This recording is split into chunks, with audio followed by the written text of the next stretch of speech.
So we're learning Perek Lamed Dalet, chapter 34, on page Mem Gimel in Tanya. The Alter Rebbe, in chapter 33, gave us a recipe for simcha that involves emunah. The simcha will come through faith. What type of faith? Faith in the oneness of God, that everything in the world is one with Hashem. There's no disparity. There's no separation. In Hebrew, ein oid milvadoi. So here in chapter 34, the Alter Rebbe is responding to the following issue. To have simcha from faith is great, but that's only in the faith realm. What about in the non-faith realm? What in the realm of Maisa, in actuality, where there it doesn't outwardly bespeak faith, seemingly there would be a lack of simcha. If my simcha, this is the argument that he responds to in chapter 34 that we're about to learn. If the reason for the faith, for the simcha, remember, we're talking the theme of the 9 chapters 26 through 34 is simcha, how to attain joy in our life and serving God in all aspects. That's the nakuda. That's the common denominator of all 9 chapters. So in 33, he comes up with a very unique idea, and he says that the more you understand Yichud Hashem, and the more you believe in God's unity, which in order to have that, it's a Yerusha, it's an inheritance that was given to us by our ancestors, the more you'll be besimcha. Okay? Very good. That means it's all dependent on one thing, on your emunah. Now, so if that's the case, what about when I'm not in the emunah state of mind? That means I won't have simcha. So the Alter Rebbe, in the last of the 9 chapters, was chapter 34, beginning again from 26, deals with this issue. How to have simcha when you're not in a state of emunah. Yes, we have it from our ancestors, but doesn't mean I'm living with that emunah. So if you're not living with that emunah, or you're not living with that emunah the entire time, how are you to be besimcha? So let's learn. Perek Lamed Dalet. V'hinei moidah zois, page 43, Mem Gimel in Hebrew. It is known, the Alter Rebbe says moidah. Moidah means yesh hoda'ah. There's a public announcement. Everyone knows. What does everyone know? Shaha'avos hein amerkava. That the ancestors, the avos, the imois, the patriarchs and the matriarchs are hein. They are hein. They are a merkava, a chariot. When you see this word, Menashe, they're a chariot, a merkava. We already learned, I believe in chapter 23 in Tanya, the bittul, the nullification of the chariot to its rider. Does the chariot have its own will? No. Its will is subservient to the one who's leading the chariot, who's driving the chariot. Even though Tesla and others believe that a car has its own will and can go itself, well, fellas, we see that there's plenty of accidents to the point that one of these car makers just took it off the market this past week. I think somewhere in San Francisco or so. So in other words, computers are hin, computers are her, which means computers this way, computers that way. At the end of the day, a chariot doesn't have its independent will. Its will is dependent, Avram, on its rider. Yes, Moshe. Rabbi Dalfin, is this the first place we have in Chassidus this reference to the Merkava, in terms of the Merkava being bittul to the driver? In Tanya, it is, I believe. In Tanya, it is. It's either here or a previous chapter. I have to look back. I can't do that right now. But remember, the Tanya was said in 1790s and printed in 1797. But there was Hasidus that the Baal Tanya said earlier for 20, 30 years. So I'm sure that you find it in his Hasidus that he said earlier. But if as far as kind of where is the first formal place, yes, I would say this. Okay, let's continue. Okay. Thanks. Okay. So, so just as it is Begashmias, that the Merkava, the chariot, has no independent will, but it's totally subservient to the rider's will.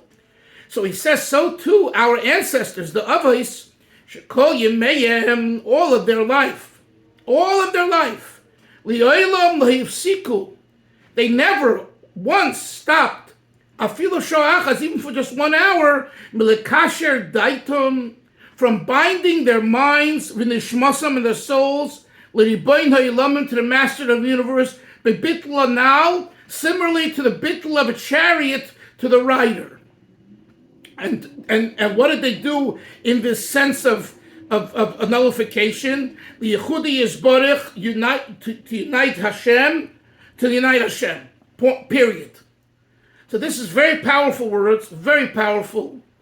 And this, by the way, would be Isser, the refutation, Velvel, to today. It's not so, not spoken about, but the 40s and 50s, the conservative movement, and earlier the reform movement, they made changes, and their basic argument was, why can the rabbis of the Talmud make enactments and things like that, and we can't? So if they could say, they need to do this because the scene on the ground is different, and therefore they need to make what they thought was a change and all of that, this is the answer in a nutshell. This piece of Tanya here is really the answer. That if you believe that the Chachamim, the sages of the Gemara, of the Medrash, of the rabbis sitting in Tzfas and in the Galilee for 2,000 years were analogous to the Avos, and they weren't the Avos, but they were as close to the Avos as you can get in their total subservience to God, that's why their words are godly and not your words, Rabbi so-and-so from this congregation and that congregation. And I'm not talking about in 2023. I'm talking about even in 1920 and 1930. Like, you have your independent will. They didn't. That's what made, and now to prove that, well, if you learn enough of the Talmud and you see the trajectory of this people, you say that's the best proof. No one knows what's going on in the heart of another person, as we saw, unfortunately, with certain people, in Eretz Yisrael and other where they misled entire groups of people, and even going back to Bar Kochva, where Rabbi Akiva thought he was Mashiach, right? So there are mistakes, but the Nekuda, put that aside. The essence of whether someone is a holy person or not is this Nekuda. Do they have the bittul completely in every organ to HaKadosh Baruch Hu? So the Alter Rebbe says the Avos and the Imahos had it, and that's why we look at them as our ancestors, and we daven 3 times a day, Mogen Avram, etc., etc. Right? So that too would be the response to those that question the validity and authenticity of the rabbinic scholars. The rabbinic scholars weren't just rabbis with good heads who had time to sit and learn and study and argue and debate and give rulings. That's a total misunderstanding of what the Kedusha of Chazal are, totally, completely. And I can see how you can make the mistake, because you can go today into areas of Lakewood or Geula or here or there, and you see people sitting and learning day and night, and Slabotka and here and there, and say, oh, they're the opinion sayers. It doesn't work that way. I don't care if you sit and learn day and night. The question is, do you have bittul like the Merkava? And you know what? I'll even give you some slack. Even if you don't have the level of bittul of the Merkava of the Avos Nimois, do you have bittul? That's the number one tool. I've told you that. I spoke once to this Makubal here in our area. I was learning, I wanted information, and he was so arrogant. I mean, I wanted to hang up on him, but I didn't out of their cheretz. I don't care. You could know Kabbalah there from here to there and really know it. You don't have bittul, you're the furthest things from Kabbalah, from Torah. So bittul to HaKadosh Baruch Hu is the element. And we learned it already in chapter 6 in Tanya, and here it comes to mind, even though it doesn't say it openly, but the Alter Rebbe is saying that the Avos have this bittul. So let's continue. Because what's the relevant, how is this relevant to us? Let's see what he says. Following the Avos, Kol HaNeviim. Here, you see? All the prophets, which was already 1,000 years later, Kol Echod Lefi Madregas Lishmosei Vasegosei. Every one of the prophets, based on his soul, and based on his capacity of understanding, Madregas Moshe Rabbeinu L'Sholem, and then he says, and even the level of Moshe, here, I'm sorry. Stop. Umatregas Moshe Rabbeinu Sholem, and he says when you talk about a prophet, the level of Moshe, who he ha'elal kulana, it's even greater than all. She'amru alav, because Chazal say about Moshe Shechina medaberes b'teich greinei. The divine presence, the Shechina, speaks out of Moshe's throat. Shel Moshe. Says the Alter Rebbe, ume'ein zeh. You see the word me'ein iser? Me'ein means similarly. It's not exactly like it. It's not identical. Velvel. You have to be medayik in the words in Tanya. It says ume'ein zeh. It's similar, but not identical. Ume'ein zeh. Zochu Yisrael b'maimid Har Sinai. The Yidden merited, while standing at Sinai, to have a flash of inspiration of this level of bittul. Rak, however, they couldn't tolerate it. They said no, and they all fainted. Each time Hashem said one of the 10 commandments, their soul left them, jumped out. Parcha, it jumped away from them. Chuli. Says the Alter Rebbe, what's the idea of Parcha? You know, when you learn this, Menashe, it sounds like, a movie. Lahavdil. Parcha Nishmasim. Says the Alter Rebbe, yeah, I understand. But you know what Parcha Nishmasim means? Shu inyim bitul b'metzias anal. Their physical existence could not be normal because of the gilui of the revelation of God at Har Sinai. Okay? And this, by the way, Chevra, is a reality. There are times when you encounter an experience where your body feels distress. I've experienced, and it's shaykh to everyone, at times, whether it be because of fear or you're scared of something, my physical body starts sweating. I'm sure that Isser can it's Hagashmi, your Bagashmius. I start sweating. You get very anxious and nervous. So when Chazal say that when Hashem revealed himself on Har Sinai, Parcha Nishmason, it sounds like it's fantasy. Your soul left them. It means, you know why? Their body couldn't take the revelation. It was too intense. So they felt as though something is leaving them because their body can't be in this intense light and energy. So what's the Alter Rebbe saying? The Alter Rebbe is saying, at Matan Torah, every single Jew merited to something similar that Moshe Rabbeinu, the prophets, and the patriarchs had on a daily basis. They had on a daily basis the patriarchs, the bittul of the Merkava. The Nevi'im had Me'enze, which is something similar to that. Moshe Rabbeinu was the greatest in the Nevi'im, so he had even greater than that.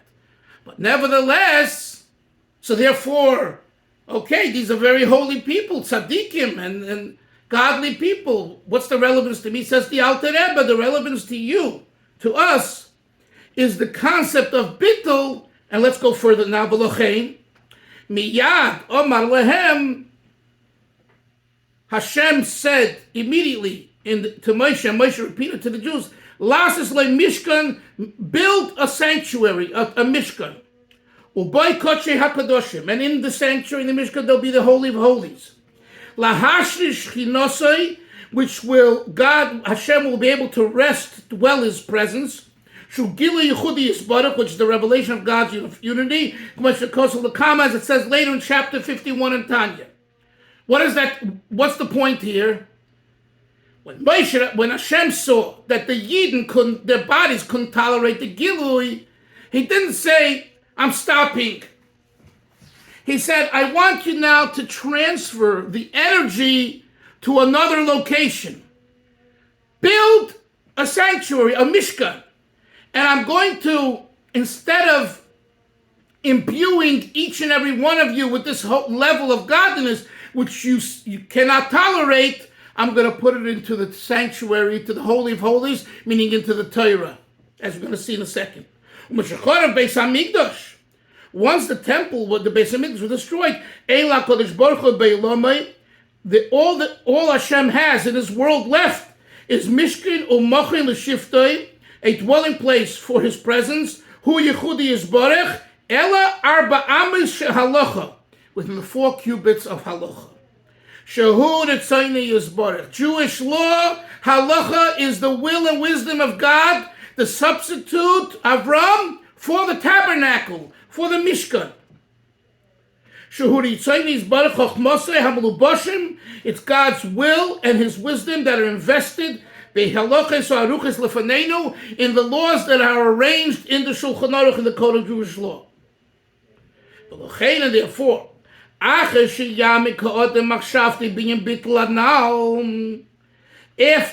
a person would delve their mind into this idea of bittul that we just discussed, quiet, kifi yecholtai, based on his capacity.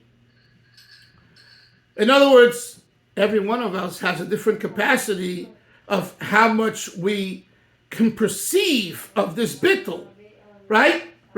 In other words, when we talk about this idea, it's not just I believe. You have to understand this bittul. So every one of us understands it in a different way. But the bottom line is, we're all dealing with understanding how subservient we are to God.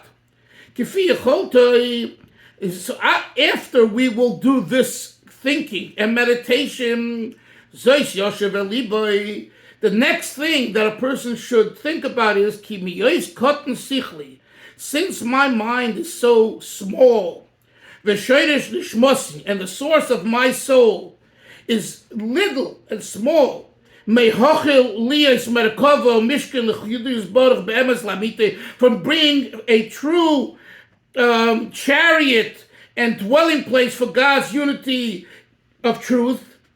Less machshava delay because my mind does not grasp and doesn't perceive God at all.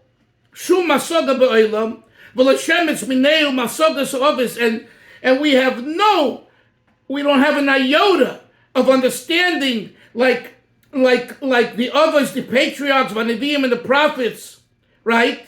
Nevertheless, I will make for Hashem Mishkan, a dwelling place, and a dwelling place for God. How? By learning Torah.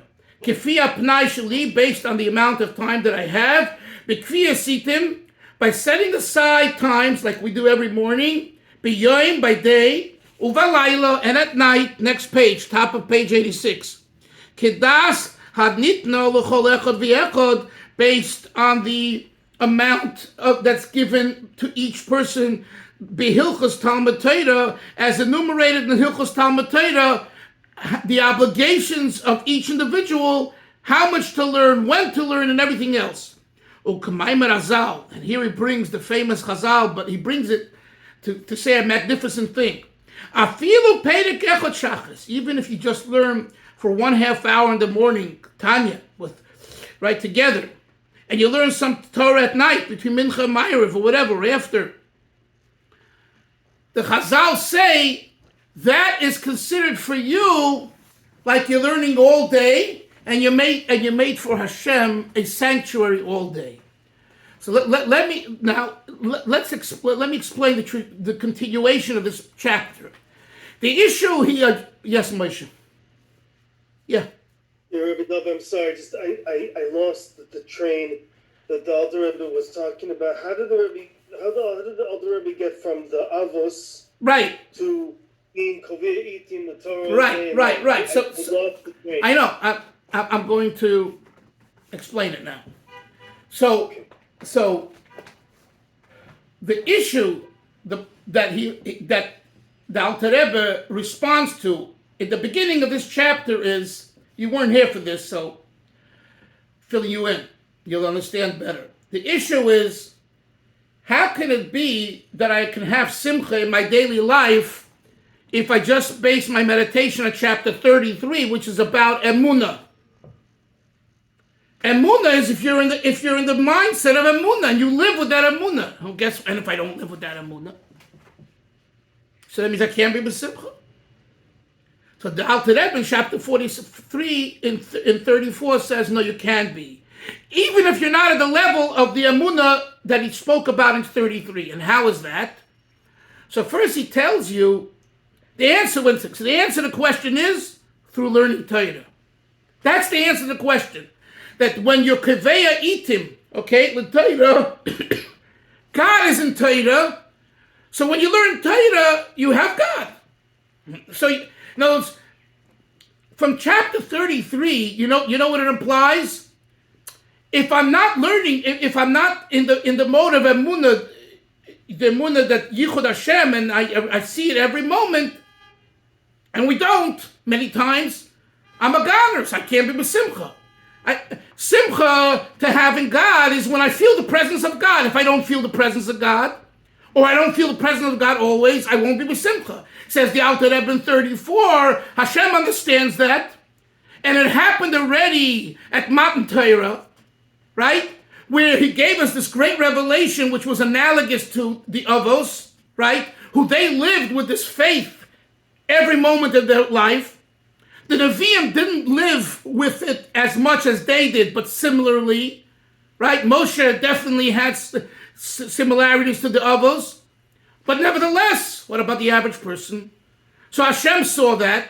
So what he did initially, you hear this, he tried to impose the level of emunah and faith and bittul that the patriarchs and the prophets and Moshe had on every Jew.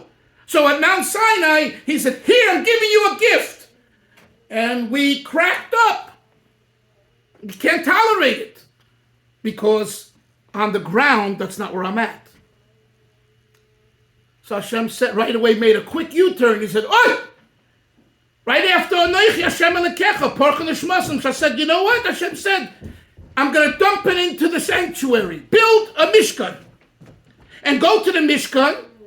And in the Mishkan, there's a Koche Kochim, which represents the Torah. Identify with that, and you'll be able to tolerate it. Because then you don't need to be on the level of Avram and Moshe and the prophets to experience God.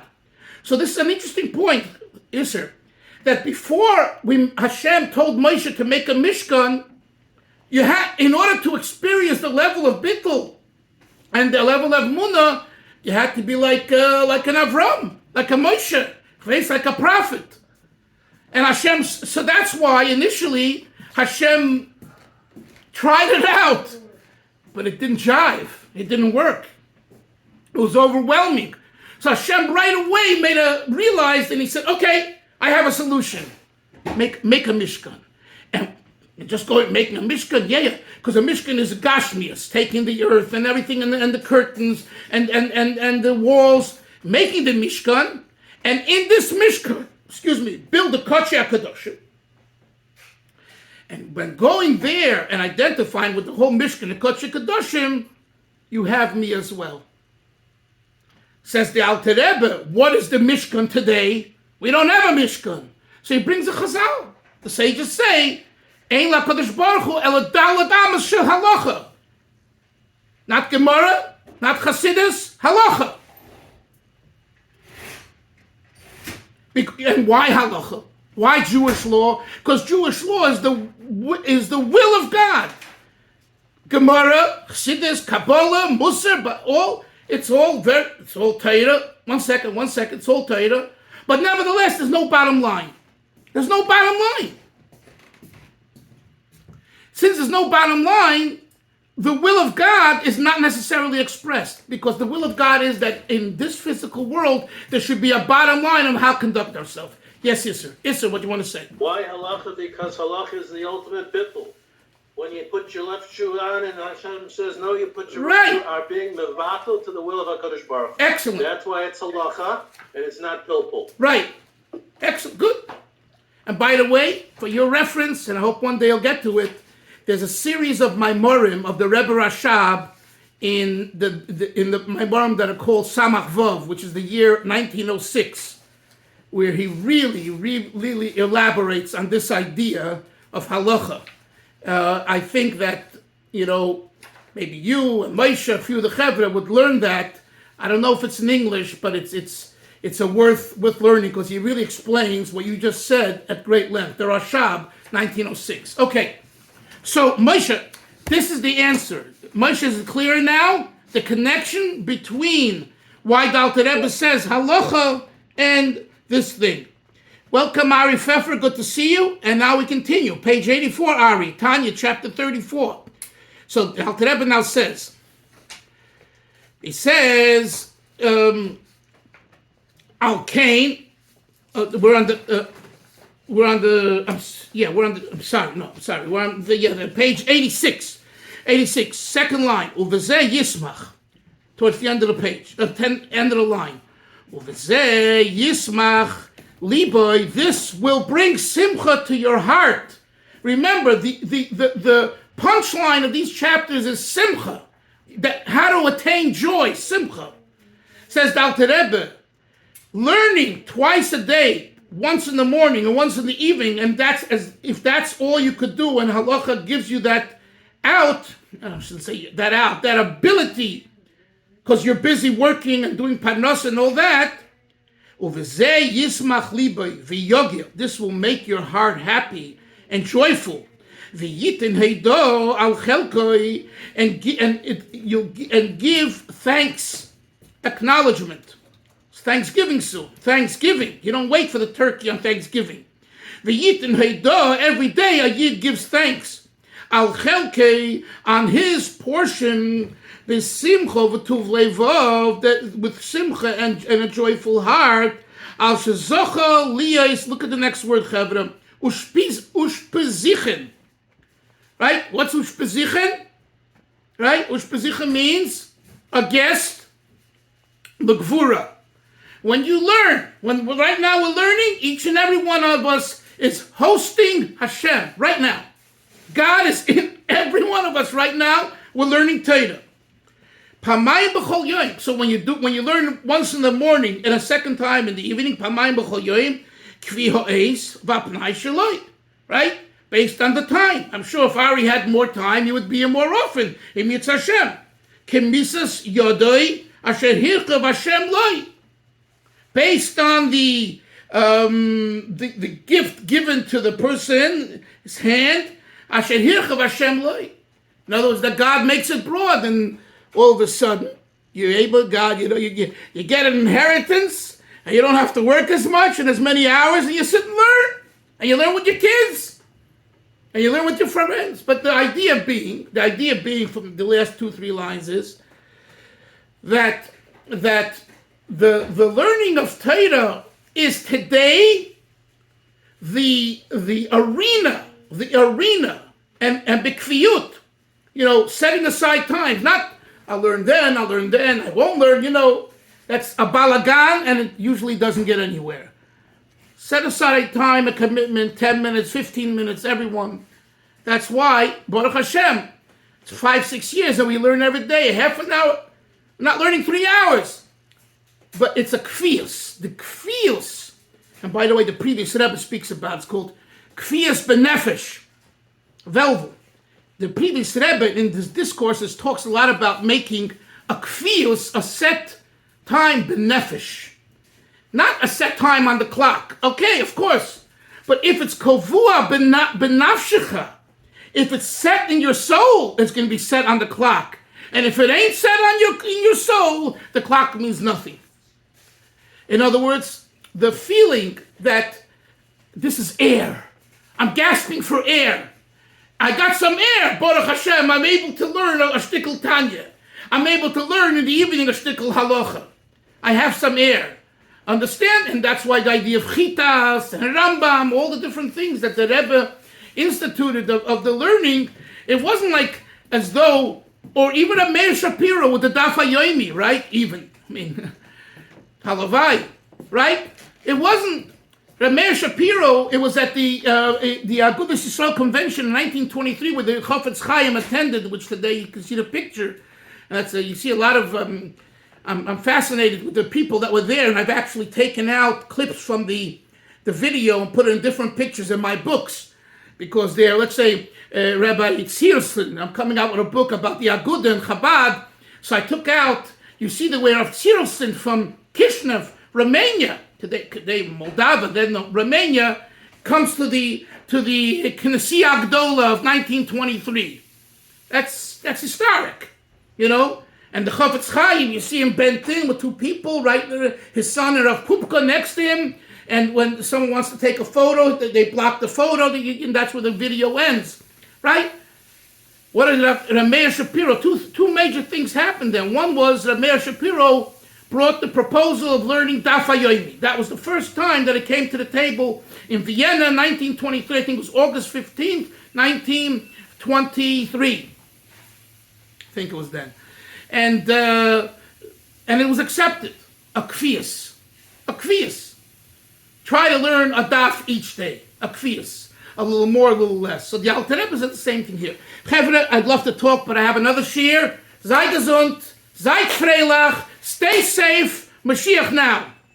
Bye.